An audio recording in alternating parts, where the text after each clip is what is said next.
Okay, we're back. I'm posting a video a day where I focus on a movie a day, a horror movie, so that you could watch 31 horror movies in the month of October. Now, technically, you should watch about 5 to 10 horror movies a day, every day, throughout the entire year.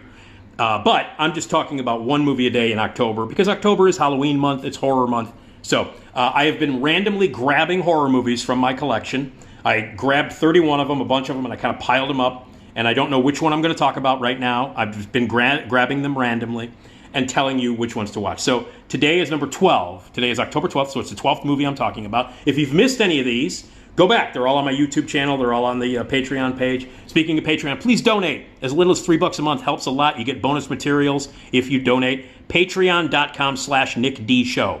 Patreon.com/NickDShow. Please donate today. Check out my podcast, the Nick D Podcast. New episodes every Tuesday, Friday. Movie reviews, TV talk, interviews with a whole bunch of unbelievable guests and celebrities. Check them out. Go back and check them out. Amazing stuff. Esmeralda Leon, who's my regular on the podcast. She joins me every podcast. We have a great time. My dad tells a joke.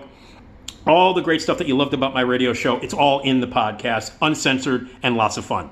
We're going to be doing a live version of the podcast at Zanies in Rosemont. Please get your tickets now. Tickets are on sale. Please buy your tickets today. Rosemont.zanies.com. Rosemont.zanies.com. Tuesday, November 15th, live in Zanies. You'll be a part of the show. We have prizes to give away. We have special surprise guests. It's going to be awesome. Please be a part of the recording of a live podcast and win some prizes possibly. Have some fun. Big laughs. Great stuff. Live Nick D Podcast. Me and Esmeralda on the stage. Zanies. November 15th, Tuesday night. Get your tickets now. Okay. All right, it is, what is it, the 12th, October 12th. That's where we are? The 12th. Okay. So I am randomly, like I said, I grabbed a bunch of movies out of my closet, DVDs, Blu-rays, randomly kind of stacked them up, threw them down here, and I reach in and I grab one randomly every time I cut one of these videos. So I don't know which one I'm going to get. And, okay. Oh, man. All right. Well, yeah. This, by the way, is signed by everybody. Well, if you can't read it, it's Phantasm. I don't even know where to begin on this one. I could go on and on. This is a very special movie for me. A classic. One of my favorite movies of all time. One of the greatest horror movies ever made. I now call everybody in the cast my friend. I know them now. The director and creator, Don Coscarelli, I just talked with him because he was in the Dio documentary, because he directed the video for Ronnie James Dio's song Last in Line. So he's featured in Dio, Dreamers Never Die, as one of the interviews in that documentary about Ronnie James Dio, which is out now streaming, and it's great. It's a great music documentary, one of the great music documentaries of 2022, which has turned out to be a really, really great year for music docs. Lots of great music docs came out this year. Courtney Barnett, David Bowie, Dinosaur Jr., Tanya Tucker's got one coming out. It's been a strong year for music documentaries. And the Dio documentary is great, and Don Coscarelli is in it, and I talked with him just recently.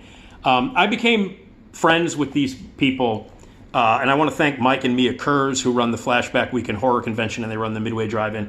I've been a part of the Flashback Horror Convention since its beginning in 2002. I'm a host. I introduce things. I do the movie stuff. I help run the Q&A room, and I moderate a lot of the celebrity Q&As. I've gotten to interview a lot of great people and meet a lot of people over the years. And I met the entire cast of this movie and Don Coscarelli through my association with the Flashback and through my radio show. And I've interviewed them and all kinds of stuff. Phantasm is one of my favorite movies of all time. It's a seminal movie for me. I saw it in the spring of 1979.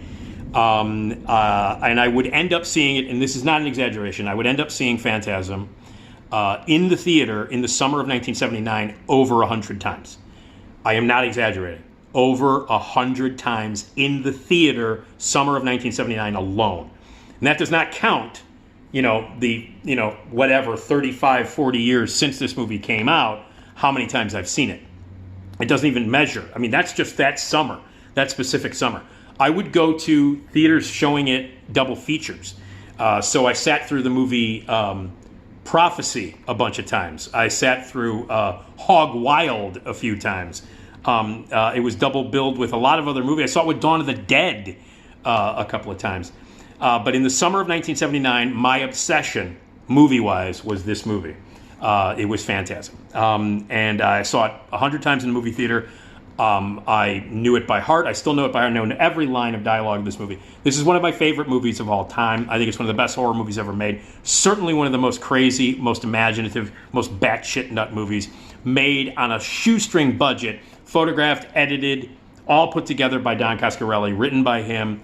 The cast he gathered together and worked with them in other movies.